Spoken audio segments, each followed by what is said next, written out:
Bismillahirrahmanirrahim. Assalamualaikum warahmatullahi taala wabarakatuh.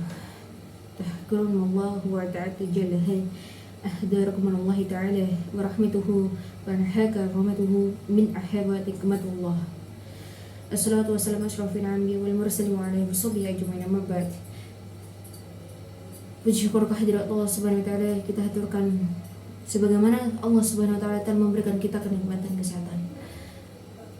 Selawat beserta salam kita junjungan kepada Nabi besar baginda Nabi Muhammad SAW, di mana telah mencurah limpahkan kita karomah syafaatnya beliau sehingga kita terus diakui sebagai umatnya. Para saudara sekalian, bagaimana kabarnya? Semoga senantiasa semua yang kita dapatkan ini selalu kita syukuri dari hadapan Allah Subhanahu wa taala. Kesehatan yang kita rasakan semoga senantiasa kita sebagai tanda rasa syukur kepada Allah Subhanahu wa taala. Para saudara sekalian, bahya qur'an ahdul andakhri annahu lan syai'in sya'an wa kullu sabarin. Hadis riwayat bahla kullu takhrib. Bahasanya seseorang, dari artian kalimat tersebut, orang-orang yang munafi dari hadapan Allah, sesuatu yang mungkin terpuji dari hadapan Allah Subhanahu wa taala, ingin dimuliakan oleh Allah Subhanahu wa taala, tidak harus diakui oleh manusia. Kalau kita ingin dimuliakan oleh Allah Subhanahu wa taala, tidak harus butuh pengakuan dari manusia. Apa arti dari pernyataan tersebut, para saudara sekalian? Pernah ada seseorang yang dengan amal kebaikannya salat, as-salatuhu kadakruman. Bahasanya salat itu merupakan salah satu takwanya mereka kepada Allah. Namun satu yang mereka tinggalkan, yaitu ingin diakui oleh manusia. Ada seseorang yang sholatnya bahkan tidak benar, bahkan mungkin tidak akan di keilmuan di dalam Islam itu tidak akan diterima. Namun apa nyatanya? Ibadahnya mereka itu lebih diterima, bahkan lebih mulia di hadapan Allah daripada seseorang yang dengan sholatnya, taatnya mereka, tapi mereka ingin diakui oleh manusia. Kalau kita ingin melakukan sholat, sesuatu sholat, kita beribadah kepada Allah, karomahnya seorang guru, barokahnya seorang guru, kita melakukan taat kepada Allah Subhanahu wa taala tidak harus dengan pujian. Kita punya ilmu banyak, kita tidak harus memiliki pujian. Kita ingin taat, tidak harus menunggu pujian. Ada seseorang yang dipuji dulu, lalu mereka taat kepada Allah. Apakah itu salah? Tidak, orang saudara sekalian. Ada seseorang yang tiba mungkin tidak hijrah kepada Allah, kita berikan semangat, kita berikan pujian. Dahulu kun subhanahu kata karimah. Sesuatu yang menimbulkan rasa kebencian itu berupa dari rasa kebaikanmu kepada orang-orang.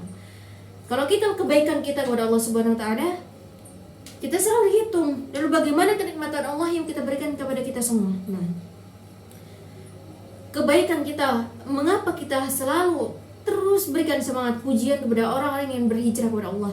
Lalu bagaimana dengan orang-orang yang memang sudah berhijrah kepada Allah, mereka taat kepada Allah Subhanahu wa taala? Ujian seorang pendosa, mungkin dengan dosanya mereka terus diberikan ujian. Tapi ujiannya seorang yang takwa kepada Allah Subhanahu wa taala tidak dengan kemaksiatan, tidak dengan sebuah kemurkaan, tapi apa, para saudara sekalian? Mereka merasa lebih mulia di hadapan Allah daripada orang-orang pendosa lainnya. Nah, kalau kita berpikir orang yang lebih mulia di hadapan Allah, tahjurul subhanahu fi ilmu, dengan banyaknya ilmu mereka salah. Tapi ketika kita menilai seseorang itu mulia di hadapan Allah dengan tahjurul yataqin tahdas, bahasanya sesuatu yang kita lakukan itu merupakan baik di hadapan Allah, kita bangga-banggakan kepada orang lain, itu mungkin salah satu rasa ujub kita kepada seseorang, ujub kita kepada orang lain, sebagaimana kita butuh pengakuan daripada manusia. Orang-orang yang pendosa itu seharusnya kita tidak harus memvonis orang pendosa. Kita tidak harus memvonis orang pendosa, dan kita tidak harus over kepada orang yang taat kepada Allah. Artinya apa, para saudara sekalian? Kalau kita memvonis manusia yang mungkin pendosa di hadapan kita, belum tentu pendosa, bahkan tidak pernah hina di hadapan Allah. Ada orang-orang yang berbuat kejahatan, ada orang yang berbuat kemaksiatan, ada orang yang berbuat dosa, beribu-ribu dosa. Mereka melakukan satu kebaikan di hadapan Allah Subhanahu wa taala mungkin akan lebih mulia daripada 1000 kebaikanmu. Nah, ada orang yang melakukan 1000 kebaikan tapi tidak mulia di hadapan Allah. Nah, oleh karena itulah, para saudara sekalian, para wali Allah itu tidak pernah menyingkirkan daripada pendosa. Wali Allah itu tidak pernah memandang pendosa seorang itu tersebut, tidak akan memasuki dan tidak akan pernah merasakan bau surga. Nah, kalau kita sudah pandai memvonis orang lain, kalau kita sudah pandai memvonis seorang yang tidak mungkin kita kembalikan kepada Allah, kita selalu memvonis kesalahan seseorang, kita selalu memvonis pembicaraan seseorang, ilmunya seseorang, bahkan semua merasa lebih dan lebih, maka percayalah pada saudara sekalian, orang yang terus merasa dengan kelebihannya mereka bisa merendahkan, dengan kelebihannya mereka bisa mengucilkan orang lain. Banyak orang-orang dengan ahli ilmunya, maka mereka lebih brengsek dari orang lain. Kita belajar tidak usah jauh-jauh saudara sekalian. Apa yang kita lihat pada zaman sekarang? Ada orang yang banyak ilmunya, tapi kurang adabnya. Ada yang banyak orang adabnya, tapi tidak pernah dihargai dengan ilmunya. Nah, lalu apa saudara sekalian supaya kita terus terhormat di hadapan manusia dan kita terus dimuliakan di hadapan Allah? Itu adalah 3. Kita bagaimana kita beriman, takwanya kita kepada Allah, bagaimana kita berilmu, bagaimana itu salah satu full powernya seorang muslim. If you have enough energy, this power in this Islamic, you're enough fun do you ever disrespect people. Bahwasanya kalau kita punya ilmu, punya kekuatan, punya salah satu pegangan kita sebagai seorang muslim, nah percuma kalau kita taat, kita tidak tahu cara-cara kita taat kepada Allah. Salah satunya tidak jauh-jauh, ada orang yang sholat beriman kepada Allah, tapi mereka tidak tahu cara mereka melakukan sholat. Mereka tidak tahu cara melakukan sholat yang benar. Nah, ada yang sholatnya sudah benar, ada yang imannya sangat takwa, bahkan tawadu, alim, tapi mereka tidak pernah beradab kepada sesama manusianya, tidak pernah beradab kepada Allah. Apa gunanya yang 2 tersebut? Nah, ada orang beriman tapi terus menyakiti perasaan orang lain. Ada yang orang berilmu tapi terus membodohkan orang lain. Nah, terkadang para saudara sekalian, kita itu sebenarnya yang benar di hadapan Allah itu bagaimana kalau kita mendahulukan adab, ilmu, dan selalu kita mengutamakan takwa kita kepada Allah Subhanahu wa taala. Kalau kita terus beriman tapi tidak punya ilmu, kita akan dibodoh-bodohi, para saudara sekalian. Kita terus beradab tapi tidak punya ilmu, mungkin kita akan terus dihargai, mungkin kita akan terpandang mungkin. Nah, lalu bagaimana seseorang yang tidak punya ketiganya? Seorang muslim itu pasti punya di antara ketiganya. Kalau mereka tidak punya ilmu, pasti mereka akan mempunyai iman kepada Allah. Kalau mereka tidak punya adab, mungkin mereka itu salah satunya punya takwanya kepada Allah. Tapi kalau seseorang tidak ada kesempurnaan dari 3 ini, kalau kita tidak pernah menghindari salah satunya dari perbuatan, mungkin tidak disukai. Nah, kalau kita terus menguji ketakwaan kita itu, kita tidak seberapa dengan takwanya wali Allah, takwanya Allah, takwanya Rasulullah kepada Allah Subhanahu wa taala. Nah, apa dalam kehidupan ini untuk kita merubah lebih baik, kita harus punya inspirasi. Apa inspirasinya kita takwa kepada Allah itu? Sebagai orang muslim itu adalah Rasulullah SAW. Tidak usah jauh-jauh kita mencari inspirasi. Nah, kalau kita ingin cari ilmu-ilmu lain, orang yang lebih alim ilmunya, orang yang lebih alim dengan tawaduknya, orang yang lebih ilmu, yang lebih banyak ilmunya itu, kita cari inspirasi penerusnya Rasulullah.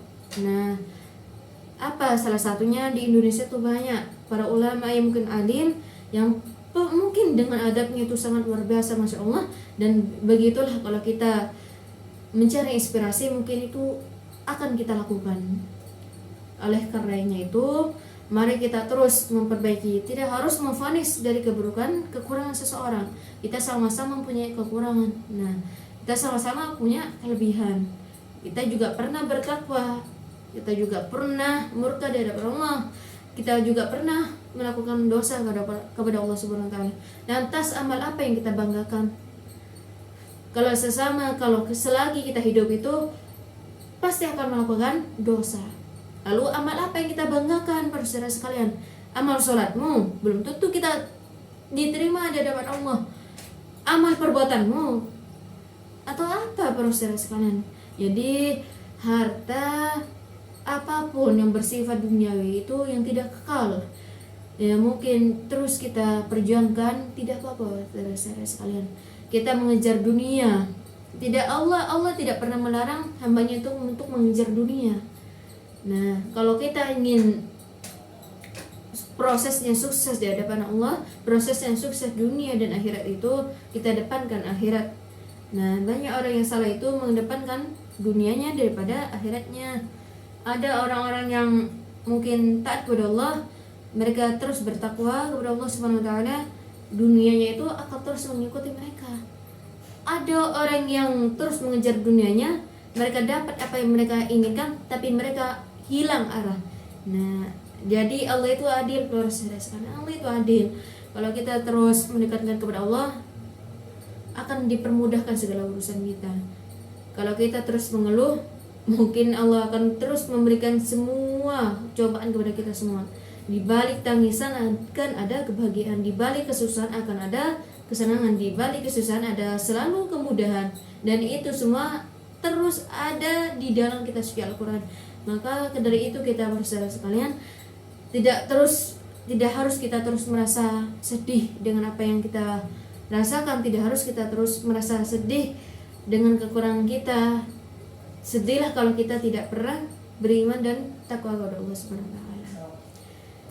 Oleh karena itu, marilah kita tutup dengan ini. Semoga senantiasa Allah Subhanahu wa taala mencurah limpahkan rahmat-Nya, dan semoga senantiasa segala urusan kita Allah permudahkan, dan semoga senantiasa Allah Subhanahu wa taala memberikan kita ampunan, dan semoga senantiasa keluarga kita semua, famili kita, kakak, ibu, ayah, bahkan semua yang sudah mungkin meninggalkan dunia, semoga senantiasa diberikan ampunan Allah Subhanahu wa taala, dan semoga senantiasa saudara sekalian kita diberikan iman dan takwa. Barakallahu fiik. Wallahu a'lam bishawab. Wassalamualaikum warahmatullahi wabarakatuh.